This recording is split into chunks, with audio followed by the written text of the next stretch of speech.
Hello students, welcome to chemical science. और बच्चों, आज की क्लास में हम लोग डिस्कस कर रहे हैं आपके एंजाइम्स के बारे में।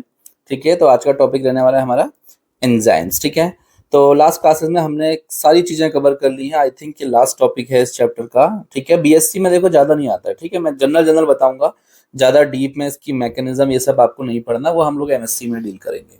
ओके, तो चलिए, तो अगर आपने केमिकल काइनेटिक्स नहीं पढ़ी है तो आप प्लेलिस्ट के थ्रू जाएं और पूरा पढ़ सकते हैं ए टू जेड। ठीक है, चलिए, तो आज की क्लास स्टार्ट करते हैं जो कि रहने वाली हमारी एंजाइम्स के बारे में। ठीक है, तो मैं देखो बेसिकली बताता हूँ एंजाइम्स क्या होते हैं। जैसे नॉर्मल रिएक्शन जो होती हैं, हम उसको स्पीड अप करने के लिए क्या यूज करते हैं? कैटलिस्ट, है ना। तो कुछ बायोकेमिकल रिएक्शंस होती हैं जिनके लिए हमें क्या करना होता है? कैटलिस्ट हमारा क्या होता है? एंजाइम्स के फेज में होता है। सही है, इसका मतलब ये हुआ कि एंजाइम्स क्या है? आपके एक बायोलॉजिकल कैटलिस्ट है। ठीक है, ऐसे कैटलिस्ट जो बायोकेमिकल रिएक्शन को स्टार्टअप कर सॉरी क्या करते हैं? बूस्टअप करते हैं, स्पीड अप करते हैं एक्चुअली में। यस, क्लियर हुआ? तो देखिए, चलो इसकी डेफिनेशन देखते हैं। क्या लिखा है देखो डेफिनेशन में बच्चों। Enzymes are biological molecule, primarily proteins that act as catalyst in various biochemical reactions। ठीक है, within living organism। फिर लिखा है here are the key characteristics and functions of enzymes। ठीक है, तो ये यहाँ तक क्या है? इसकी डेफिनेशन है। ठीक है, तो चलिए अब इसके कुछ कैरेक्टरिस्टिक्स हैं। जैसे क्या है देखो, पहला पॉइंट इसमें लिखा है कैटालिटिक फंक्शन। क्या है इसका कैटालिटिक फंक्शन?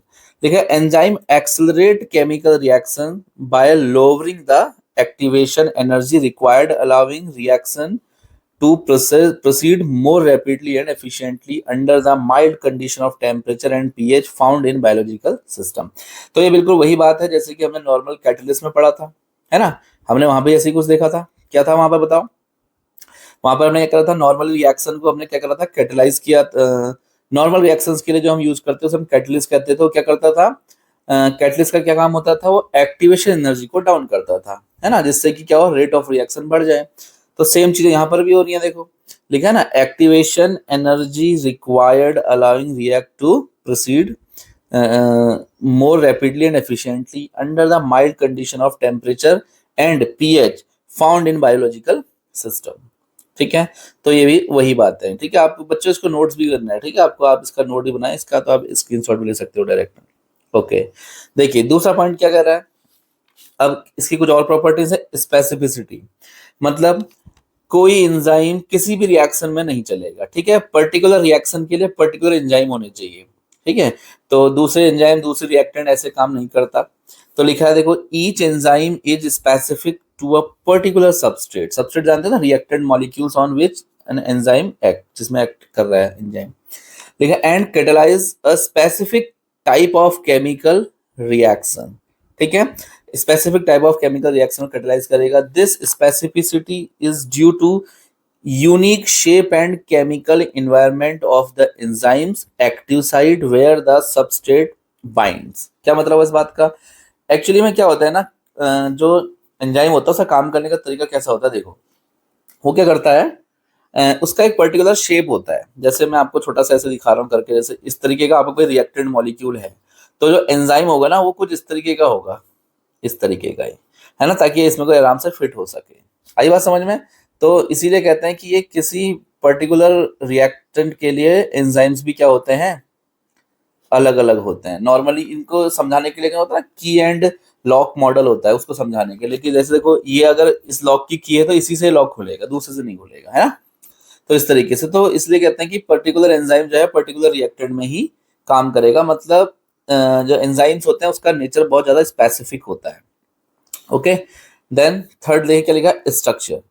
स्ट्रक्चर लिखा enzymes are typically globular protein and which with complex three dimensional structure. क्या मतलब हुआ?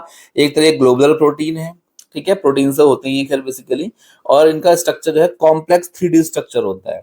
Some enzymes may also include non-protein components known as cofactors, metal ions, organic molecules. They are essential for their activity। ठीक है, ये cofactor ये सब आपने, जैसा आपने वो पढ़ा ना स्ट्रक्चर ऑफ हीमोग्लोबिन, याद आया? तो हीमोग्लोबिन के स्ट्रक्चर में देखा ना आपने, साइड में जो चेन्स लगी रहती हैं कुछ इस तरीके से, है ना, तो उसे हम कोफैक्टर्स बोलते हैं, है ना। तो वही बता रहे हैं यहाँ पर। ठीक है, ठीक है, कोई दिक्कत नहीं। नेक्स्ट लिखा है मैकेनिज्म ऑफ एक्शन। लिखा है the enzyme binds to its substrate and to form an enzyme substrate complex. इसकी मैकेनिज्म क्या है? जैसे आपको याद है बच्चों, पहले वाली जो हमने कैटलिस्ट पढ़ा था उसमें एक मैकेनिज्म पढ़ी थी आपने, कौन सी? इंटरमीडिएट थ्योरी, याद है ना? क्या करता था? पहले कैटलिस्ट एक रिएक्टेंट मॉलिक्यूल से बाइंड करता था, इंटरमीडिएट फॉर्मेशन करता था, फिर वो इंटरमीडिएट जो है दूसरे वाले कैटलिस्ट से दूसरे रिएक्टेंट मॉलिक्यूल से रिएक्ट करता था और क्या बनाता था? प्रोडक्ट बनाता था और उसको कैटलिस्ट को फ्री कर देता था। तो सेम कहानी यहाँ पर भी है। देखो क्या लिखा है, लिखा है हमने यहाँ पर, the enzyme binds to its substrate to form an enzyme substrate. ठीक है, तो क्या बनाएगा? एंजाइम सबस्ट्रेट बनाएगा कॉम्प्लेक्स। ठीक है, और लिखा this binding can induce a conformational change in the enzyme facilitating the conversion of the substrate into the product. फिर लिखा the enzyme then release the product and can bind to a new substrate molecule repeating the process. ठीक है, पहले enzyme क्या करेगा? उससे react करेगा, क्या बनाएगा? एक एंजाइम सबस्ट्रेट कॉम्प्लेक्स बनाएगा। फिर वो क्या करेगा? वो दूसरे के साथ रिएक्ट करेगा और प्रोडक्ट को अलग कर देगा और एंजाइम फिर से फ्री हो जाएगा, फिर वो दूसरे रिपीटिंग द प्रोसेस दूसरे मॉलिक्यूल के साथ रिएक्ट करेगा, है ना? तो सेम वैसा ही है ना, इसमें भी कुछ ज्यादा अलग चीजें हैं नहीं एक्चुअली में, है ना? ठीक है, नाउ अब देखिए क्या लिखा है, टाइप्स ऑफ एंजाइम। अच्छा ठीक है, एंजाइम्स के हमने काम करने के तरीके से ना उसको थोड़ा कैटेगराइज कर दिया है। जैसे क्या लिखा है, types of enzyme based on the reaction they catalyse enzyme and are classified into major categories. क्या क्या है वो? जैसे पहला लिखा है ऑक्सीडो रिडक्टेज। क्या मतलब है इसका? ऐसा एंजाइम जो कहाँ यूज हो रहा हो? कैटलाइज कर रहा हो ऑक्सीडेशन रिडक्शन रिएक्शन को। नाम से क्लियर हो रहा है ना, ऑक्सीडो रिडक्टेज, इसका मतलब ऑक्सीडेशन और रिडक्शन करने वाला एंजाइम। तो हम क्या, ऐसा एंजाइम जो ऐसी रिएक्शन में पार्टिसिपेट करेगा, हम क्या बोल देंगे उसे? Oxido reductase. दूसरा क्या कर देंगे? देखो ट्रांसफरेज, इसका मतलब क्या है? Transfer functional group from one molecule to another, ये फंक्शनल ग्रुप को ट्रांसफर कर रहा है। नेक्स्ट लिखा है हमने hydrolase, catalyse the hydrolysis of various bonds, है ना? लिखा है lyases break chemical bonds by mean other than hydrolysis and oxidation. ठीक है, और आइसोमरेज, इसको भी नाम से क्लियर हो रहा है क्या? Catalyse the rearrangement of atoms with in a molecule, तो इसे हम क्या बोल देंगे? आइसोमरेज। ठीक है, आई बात समझ में? तो आइसोमर करेगा तो आइसोमरेज।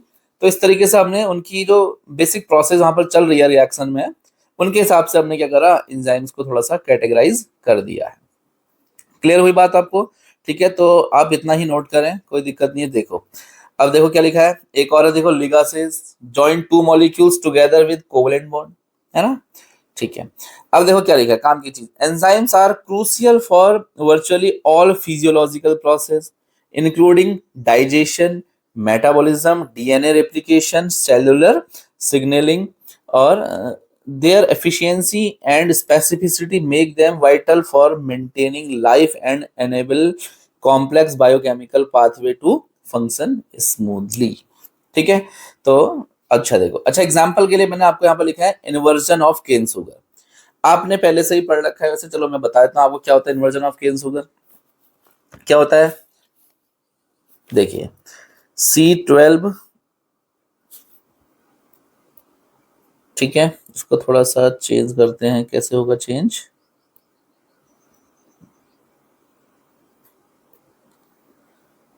चले कोई नहीं, ठीक है। क्या लिखा है? इन्वर्जन ऑफ केन सुगर कैसे होगा बताइए? C12H22O11, ये क्या है? केन सुगर प्लस H2O। इसमें हम क्या करते हैं, एक डाल देते हैं क्या? कैटलिस्ट, मतलब बायो एंजाइम डाल देते हैं, ठीक है। और वो एंजाइम क्या है? देखो एंजाइम है आपका इन्वर्टेज। क्या है? इन्वर्टेज।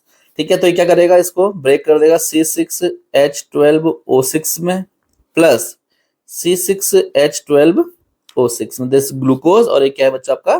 फ्रक्टोज। आई बात समझ में? तो इस केमिकल रिएक्शन को करने के लिए हम क्या कर रहे हैं? यहाँ पर एक एंजाइम को यूज कर रहे हैं, जिससे क्या होता है, ये आपका ये बायोकेमिकल रिएक्शन है ना, ये क्या हो रहा है? फ्रक्टोज क्या है? ग्लूकोज के और केन शुगर क्या है? वो क्या कर रहा है? ग्लूकोज और फ्रक्टोज में ब्रेक हो रहा है। ठीक है, ओके। एक और conversion of glucose into ethanol, इसको भी आप समझ सकते हो। ग्लूकोज को एथेनॉल में कन्वर्ट करना होता है। ठीक है, कैसे करते हैं? ग्लूकोज क्या होता है C6H12O6 प्लस इसको हम अगर एथेनॉल में कन्वर्ट करते हैं, कैसे करते हैं एथेनॉल में कन्वर्ट, इसमें हम डालते हैं जाइमेज, क्या डालते हैं जाइमेज, तो ये भी क्या है एंजाइम है, ठीक है। और ये करेगा इसको कन्वर्ट कर देगा एथेनॉल में, एथेनॉल जानते हैं ना आप, ठीक है। क्या होता है एथेनॉल, सी सॉरी ये तो क्या है जाइमेज है, दैट्स जाइमेज, ठीक है। अब एथेनॉल क्या है, ट्वाइस ऑफ C2H5OH एथेनॉल हो गया और प्लस ट्वाइस ऑफ CO2 हो गया, ये आपका एथेनॉल मॉलिक्यूल है, समझ में आया। तो इस रिएक्शन को करने के लिए भी हमें क्या लग रहा है, यहाँ पर एक एंजाइम यूज कर रहे हैं जिसको आप क्या बोलते हैं जाइमेज, क्लियर हुआ। तो ये आपके कुछ एंजाइम्स के बारे में कुछ जनरल बातें थी, ठीक है। और अब आप क्या करेंगे, इनको सबके नोट्स बना लेंगे, नोट्स जैसे मैंने यहाँ लिख रखे हैं, आप इसके स्क्रीनशॉट लें अपने कॉपी में नोट करें, है ना, ठीक है बच्चों।